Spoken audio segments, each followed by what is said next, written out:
রোজই রোজই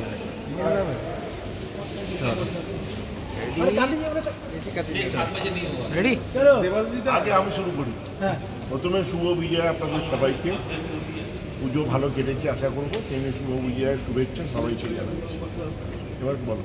বলছি, আপনি তো দীর্ঘদিন ধরে মাঠ করছেন, মোহনবাগানের প্রেসিডেন্ট, আজকে কার্যত মোহনবাগান সমর্থকরা বয়কট করলো, এটাকে আপনি কিভাবে দেখছেন? দেখুন, আপনারা সেই দিন দেখেছেন কিনা জানি না, যখন পুলিশ ভ্যানে করে শৈলেন মান্না সুব্রত ভট্টাচার্যকে মোহনবাগান মাঠ থেকে বেরোতে, কেন একটা সময় 70 দশক 80 দশক আমি নিজের চোখে দেখেছি, যখন ম্যাচ ড্র হতো বা হারতো মোহনবাগান, তখন প্রচণ্ড বিক্ষোভ দেখানো হতো এবং সেটা ইট পড়তো। আমাদের ট্রেনটা তখন টিনের ট্রেন ছিল, মানে মনে হতো ভেতরে মানে ইটের বর্ষণ হতো। সেগুলো থেকে এখন ওটার পরিবর্তন ঘটেছে। ওই সময় বিক্ষোভটা অন্য ধরনের বিক্ষোভ ছিল। ট্রেনে পুলিশের যেটা ভ্যান হয়, যেটা প্রিজেন্ট ভ্যান, তাতে করে আপনারা এখানে কেউ ওই বয়সে জানি না, তো প্রিজেন্ট ভ্যানে করে বেরোতে হতো, আমার নিজের চোখে দেখা। এখন সেটা পরিবর্তন ঘটেছে। এখন এই টিফো বা বয়কট এগুলো এখন এসছে, তখন কিন্তু এগুলো ছিল না। এখন তখন ওই ইট মারা, আমার গাড়ির কাজ 5 বার ভেঙেছে। বলছি আমার প্রশ্নটা উত্তর দিতে। আবার বয়কট তো আজকেও হয়নি, আজকেও তো লোক ছিল, কিন্তু আসেনি কেন? এক সেকেন্ড, তাহলে বেশি লোক এসে প্রতিবাদ জানানো উচিত ছিল। সে তো আমরা যখন রবীন্দ্র সদন স্টেডিয়ামে, রবীন্দ্র সরোবর স্টেডিয়ামে এএফসি ম্যাচ করতাম, 6টা লোক আসতো আই লিগ খেলা, তখন তো কোনো প্রোটেস্ট ছিল না। এখন আপনাদের কাঠগড়ায় দাঁড় করিয়েছে, কি বলবেন? না না, আমাদের কাঠগড়ায় দাঁড় করানোর ব্যাপার নয়।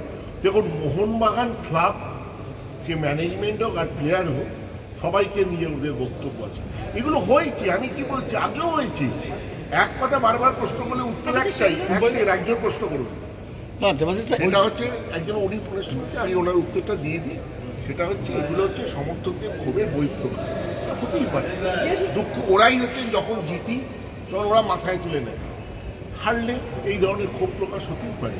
এটা নিয়ে আমাদের এগিয়ে চলবে। এই যে আপনি কথাটা বলছেন, সবটাই পারফরমেন্সের নিরিখে আমরা দেখেছি যে পারফরমেন্স খারাপ হলে ক্ষোভ, পারফরমেন্স ভালো হলে মাথায় তুলেছে, কিন্তু এটা একেবারে একটা অন্যরকম ইস্যু, যেটা পারফরমেন্স বেসিসে নয়। আপনার সঙ্গে আমি একমত নই। আজকে যদি মোহনবাগান কলকাতা লিগ আর ডুরান্ড কাপ চ্যাম্পিয়ন হয়ে থাকতো, তাহলে কতটা এই প্রতিবাদ, আপনার প্রশ্ন আমি উত্তর দিচ্ছি, কতটা হতো আমার সন্দেহ। আমার একটা প্রশ্ন আছে, বলছি যে এই যে ম্যাচ জিতছে একটা টিম 5-1 জেতার পরে কোনো সেলিব্রেশন নেই সমর্থকদের, এইটা তো একটা নজিরবিহীন ঘটনা।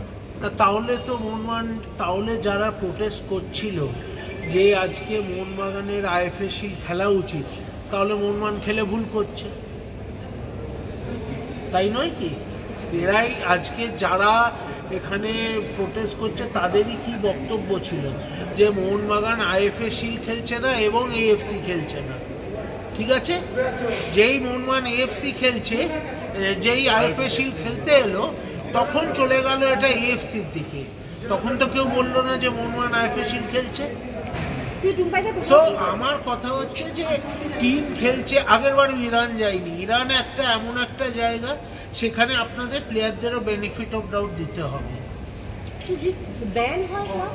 ব্যান হলে সেটা তখনকার দেখা যাবে। আমরা তো আগে এআইএফএফ এর সাথেও আই লিগের সময় ব্যান হয়েছি, আমরা আবার ফিরে এসেছি লড়াই করে। সো সেটা দেখতে হবে, কিন্তু আজকে প্লেয়ারদেরও তো একটা বক্তব্য আছে যে তাদের লাইফ নিয়ে। আজকে আমাদের ফরেন প্লেয়ার আছে, তাদেরও তো বক্তব্য আছে। আজকে আমরা কোনো সাংবাদিককে কোনো জায়গায়, যুদ্ধের জায়গায় পাঠাতে গেলে সে বলবে আমার ওয়ারটন ইন্স্যুরেন্স দিই। সেখানে তো ইন্স্যুরেন্স, যদি কেউ যুদ্ধের এতে মারা যায়, ওয়ারের ইন্স্যুরেন্স হয় না। সদস্যদের কি বার্তা দেবেন আপনারা? দেখুন, আমরা যে আমাদের সাথে সবার সাথে আজকে এই টিমটাই তো এত বছর ধরে জিতে আসছে, তখন তোমরা লাফাচ্ছ। তো আজকে একটা এদিক থেকে ওদিকে যদি এইভাবে করো, তাহলে তো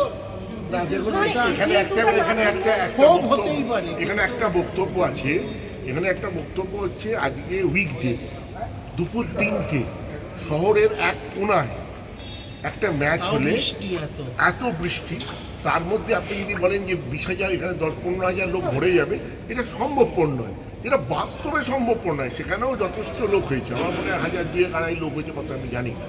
তারপরে কি দেখুন, কোনো জিনিসের ভ্যালুয়েশন কী দিয়ে হয়, যে আমি গেলাম, টিকিট কাটলাম, টিকিট কিনলাম, টিকিট নিয়ে আপনি আসেন, ঢুকে যাবেন, যেন সার্কাস হচ্ছে। গুরুত্বটা অনেক পড়ে যাচ্ছে এইভাবে করতে গিয়ে। গুরুত্ব বাড়াতে গেলে তার টিকিট থাকবে। আজকে মেসি আসবে, তার টিকিটের দাম 5,000 টাকা, কিন্তু এখন থেকে লোক আমাদের মাথা খারাপ করে দিচ্ছে সবার, যে মেসির একটা টিকিট চাই, তাকে গুরুত্ব বলে। আজকে আপনি আজ চলে আসবেন, আমাকে কত লোক আজকে ফোন করছে, দাদা মাঠে যাবো কি না, চলে আসবেন, ঢুকে যাবে। খালি এটা গুরুত্ব হতে পারে, মানে তোমরাও হাসছো, গুরুত্ব হতে পারে না। আমি আগে আমার প্রশ্নটার আপনি উত্তরটা আগে না, গুরুত্ব না হয় না, লোক আসে না। অঞ্জন একটা কথা আমাকে শিখিয়ে দিয়ে গেছে, বিনা পয়সায় কোনো জিনিসের কখনো গুরুত্ব হতে পারে না। তুমি বিনা পয়সায় একটা টিকিট দাও ফ্রিতে, লোক নিতে যাবে না। তুমি ওইটা টিকিটের দামটা 100 টাকা করো, লোকে আসবে, দাদা একটা টিকিট আমাকে দিন, মানে 100 টাকাটা তুমি আমাকে ফ্রিতে দাও, কিন্তু ফ্রি টিকিট লোকে নেবে না। আপনার কি মনে হয় যে ফাইনালে ডার্বি হলে এই সব এখন মনে হয় যদি কিন্তু ওপরের কথা নয়, আমাদের পরের ম্যাচ আসতে একজন be polite, first be polite, be polite. ACL যদি না খেলা হয়, তাহলে আইএসএল এর শিল্ড জয়ের গুরুত্বটা কি কমে যায় না? আমাদের মধ্যে এখনো আলোচনা অনেক বাকি আছে, আমরা বসবো সবার মধ্যে আলোচনা করে আপনাদের পরবর্তী সিদ্ধান্ত হয়ে গেছে।